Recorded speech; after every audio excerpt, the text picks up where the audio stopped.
Quelles sont tes racines et tes fondations? Alors moi je suis née à Montpellier, j'ai grandi à Ballaruc-les-Bains, je suis une Ballarucoise. J'ai pris mon indépendance sur 7, j'ai eu mon logement toute seule. J'ai connu mon compagnon sur 7 et on a pris notre indépendance ensemble, enfin on s'est mis en couple sur Metz et on a fait construire une petite fille sur Pinet. Voilà. Donc maintenant je suis sur Pinet, mais je suis née à Montpellier et j'ai grandi autour du bassin de Thau. Qu'est-ce que tu peux me dire de tes parents? Ce que je peux dire de mes parents, c'est qu'ils font de leur mieux.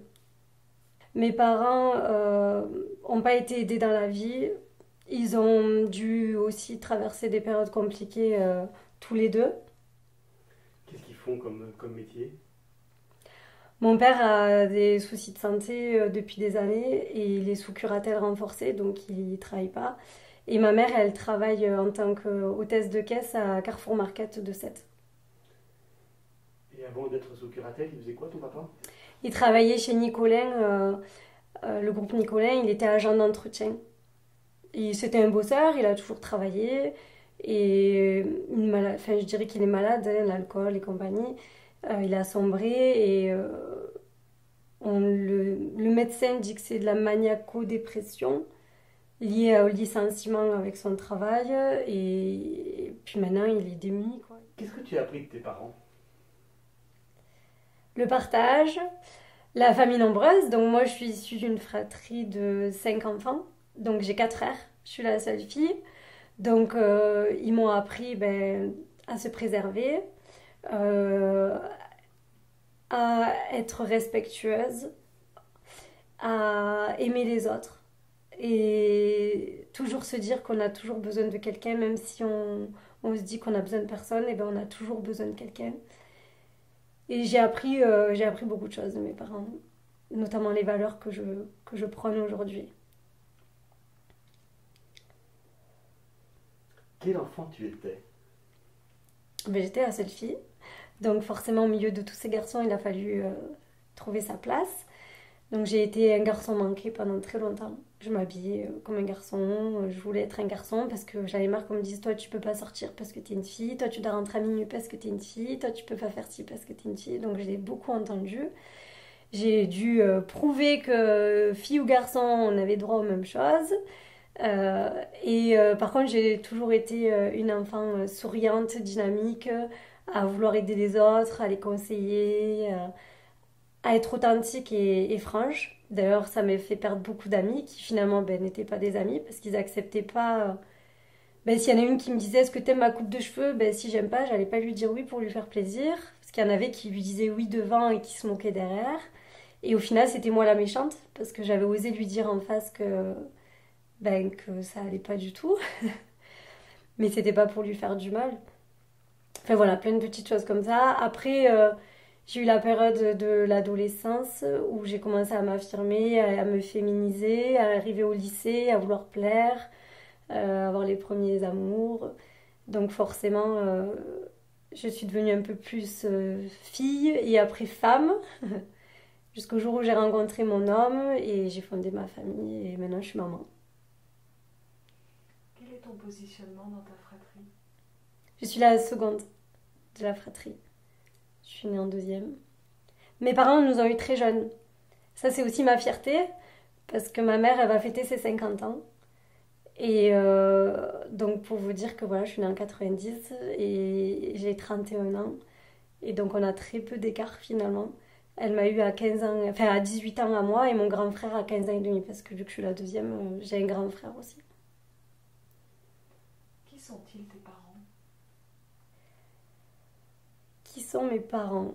Ma mère, elle est de Roubaix. Elle est née dans le nord de la France. Et mon père, il est de Paris. Et ils se sont rencontrés à Montpellier. Ils habitaient à Figuerolles, dans le quartier des Gitans, comme on appelait chez nous. Et ils se sont enfuis. Mon père et ma mère étaient amoureux. Ils se sont enfuis quand elle a appris qu'elle était enceinte de mon grand frère. Donc on a vécu dans un camping. Enfin, ils ont vécu dans un camping. J'étais pas née encore. Ils ont dû chercher un logement malgré leur jeune âge. Ils ont trouvé un logement à Figuerolles. Après, ils ont habité aussi à Palavas. Et jusqu'au jour où ils ont trouvé un HLM à Ballaruc-les-Bains et on y est resté 20 ans. Et ils sont encore? Elle a déménagé il y a 2 ans, ma mère. Donc ça a été aussi une épreuve, parce que quitter ce cocon où on a tous vécu. Et maintenant, elle est sur 7. Et mon père est sur 7 aussi. Du coup, ils sont tous les deux sur 7, séparés. Donc ils ont divorcé, j'avais 20 ans. Pour mes 20 ans, ils ont divorcé, ça a été très dur. On va revenir un petit peu sur tes frères maintenant. Tu as 4 frères. Oui. Quels étaient tes rapports avec eux? Quels sont-ils devenus maintenant? Alors, mes rapports avec eux ont toujours été très fusionnels, parce qu'on a été élevés en vase clos. Donc, c'était mon père, ma mère, mes frères et point. C'était nous, la famille, c'était nous, on était sur Ballaruc, voilà, on était en vase clos. Donc, tu dois aider ton frère c'est ton frère, ta mère c'est ta mère, ton père, voilà. Et en fait, j'ai tellement été élevée en vase clos que du coup, ce qui a été dur aujourd'hui, c'est de me détacher de tout ça, pour pouvoir prendre du recul et qu'ils arrêtent de me tirer vers le bas, en fait. Mes frères, donc mon grand frère a des gros soucis de santé. On lui a détecté de la schizophrénie. Donc c'est un ancien fumeur. Il a fait l'armée, il boit, enfin voilà. Donc c'est quelqu'un qui a un peu sombré et qui a besoin d'aide. Donc je m'en suis éloignée par rapport à ma fille, toujours pareil, parce que c'est pas l'exemple que je lui donnais. Pour autant, je suis en conflit avec aucun d'entre eux. Enfin, en tout cas, je me sens en conflit avec aucun de mes frères. Je veux juste qu'ils acceptent que je veux un autre chemin de vie et que comme chacun choisit son chemin, ben, malheureusement, ils font pas pareil, ils sont pas sur ma route. Et ils doivent juste l'accepter, comme j'accepte leur mode de vie et ils font leur vie de leur côté. Donc mon grand frère, c'est plutôt ça. J'ai un autre frère en dessous de moi, c'est celui où j'ai mis le plus de temps à me détacher, on va dire émotionnellement parlant. Parce que lui, il arrivait toujours à m'amadouer ou à me manipuler, on va dire, par affection. Parce que c'est quelqu'un que j'aime beaucoup. J'aime tous mes frères, mais c'est vrai que j'étais très proche de lui déjà par le peu d'écart d'âge. Et en fait, lui, on se voit de temps en temps, mais pareil, moins on se voit, mieux on se porte, c'est toujours pareil, parce qu'au bout d'un moment, il y a des tensions, ou dès qu'on va dire quelque chose, on n'est pas d'accord, hop, ça peut clasher très vite, ça peut vite monter en dispute, et moi, j'aime pas ça. Donc, j'ai envie de dire que les rapports avec mes frères sont bons, j'ai de bons rapports, parce que je le veux bien, et que je prends le recul nécessaire quand il le faut et je sais me mettre à distance quand il faut et rester à ma place quand il le faut. Après, je les côtoie pas. Ma famille, j'ai une bonne communication. Même mon père, hein, malgré qu'il était un monstre, et il le sait parce que je lui ai déjà dit que tout ce qu'il avait fait, c'était pas bien. Ou mes frères, leurs bons ou mauvais choix. J'ai une bonne relation parce que maintenant je suis très dans la prise de recul de me dire voilà, je suis moi Aurélie, même si on ne choisit pas sa famille, on choisit si on les fréquente ou pas.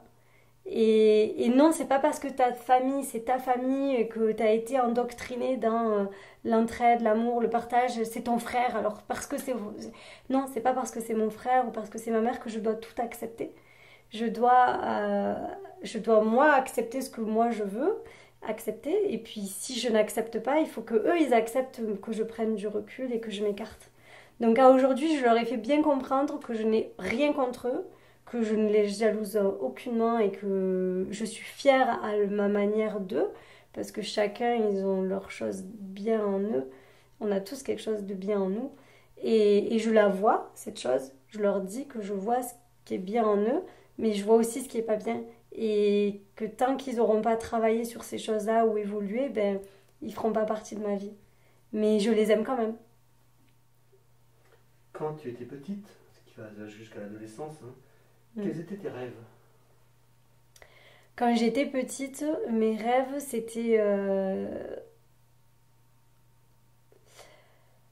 déjà de faire de la gym. Je voulais être gymnaste. Enfin, je voulais faire de la gym, mais ça coûtait beaucoup trop cher. Donc, j'ai pas pu faire de gym. J'ai fait du hip-hop dans mon village avec une association. Donc en termes d'activité, déjà, c'était ça que je voulais faire. En termes d'activité professionnelle, je voulais être guide-interprète, hein, comme je disais. Même ça m'aurait pu apprendre la langue des signes, toutes ces choses-là. Aider, en fait, pour pouvoir aider. Et, euh, et puis après, c'est bizarrement, en termes de relations sentimentales, j'ai la vie que j'ai rêvé avoir. J'ai rêvé avoir un homme fidèle à mes côtés, que j'aime et qui est d'un amour réciproque. Et de fonder ma famille et d'avoir une petite fille pas trop tard dans l'âge. Je l'ai eu à 25 ans. Je m'étais tablé 28 ans, vous savez, on se dit toujours, moi, à 25 ans, j'aurai un homme, 28 ans. La seule chose que j'ai pas, c'est le mariage. Parce que je disais, j'aurais aimé être mariée avant d'avoir ma petite. Mais bon, j'ai plus ou moins la vie que je rêvais d'avoir en termes de relations sentimentales. Et puis après, professionnelle, je me donne les moyens d'avoir le profil professionnel que je recherche. C'est encore en cours, parce qu'on évolue tout le temps. Pour ta scolarité, quel élève tu étais? J'étais pas une bonne élève, dans le sens où j'étais très bavarde, je dissipais les autres, et j'avais besoin d'être le clown. Voilà, je me faisais tout le temps remarquer. Je pense que ce que j'exprimais pas chez moi, finalement, parce que chez moi c'était carré, fallait se taire à 20h au lit, c'était très drastique. Du coup, je me défoulais un peu à l'école, je parlais avec les copains, les copines, je cherchais cette attention, cette affection que je n'avais pas forcément à la maison. Et j'avais besoin d'être le centre d'intérêt. Alors après, ça vient aussi du fait que j'étais la seule fille, donc j'ai été un peu baignée là-dedans. Et en tant que la seule fille, on n'a pas le même statut que quand on n'est que des garçons. Donc forcément, j'étais un peu la précieuse dans le foyer. Et en même temps, à l'école, j'extériorisais mon côté petite peste, petite hippie. Voilà, j'étais la petite hippie. Et je parlais en classe, j'allais beaucoup en retenue.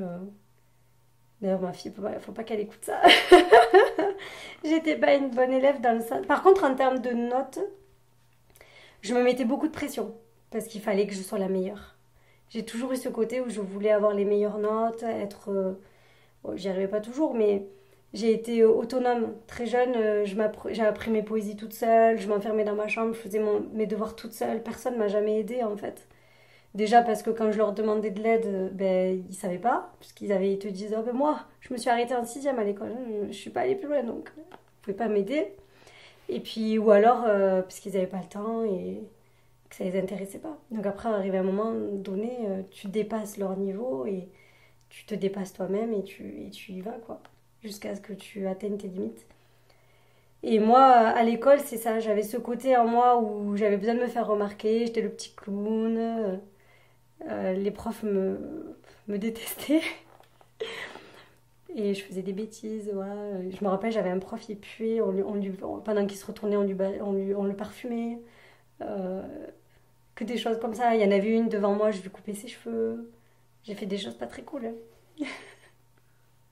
pour me faire remarquer ou pour intégrer des groupes aussi, parce qu'il y a ça aussi dans les écoles, vous avez des groupes. Et il y a les beaux gosses de l'école, il y a les grosses têtes de l'école, et puis il y a les casseuses de l'école, et il y a les perturbateurs et tout ça. Et puis souvent, c'est les perturbateurs qui sont respectés, donc on veut faire un peu comme eux. Donc je perturbais beaucoup pour intégrer un groupe, et au final, j'ai jamais intégré de groupe. J'ai été vraiment une personnalité à part entière, aimée de tous, appréciée de tous les élèves. J'ai d'ailleurs je m'entendais avec tout le monde et aujourd'hui avec les réseaux sociaux on se retrouve et c'est vrai que j'ai toujours eu cette aisance relationnelle d'aller vers les autres et je connaissais tout le monde. Moi je parlais avec tout le monde, je connaissais tout le monde, j'étais la bonne copine et je me rappelle même au lycée, j'étais la gratteuse de clopes. Alors je ne fume pas, je n'ai jamais fumé. Mais comme j'aimais bien aller voir les gens et discuter, j'y allais. J'avais un ami, il voulait une clope. Et j'ai dit, attends, je vais aller voir. Bonjour, vous appelez comment? Vous êtes d'où? Vous avez une cigarette? Parce que j'avais remarqué que c'est de demander une cigarette à quelqu'un, c'était la possibilité d'échanger avec cette personne. Et en fait, je cherchais ce contact en permanence. Ça a toujours été moi, voilà. Et encore aujourd'hui, je suis comme ça, très sociable et je cherche ce contact en permanence. J'aime bien rencontrer les gens, j'aime bien échanger. Voilà, moi j'aime les gens.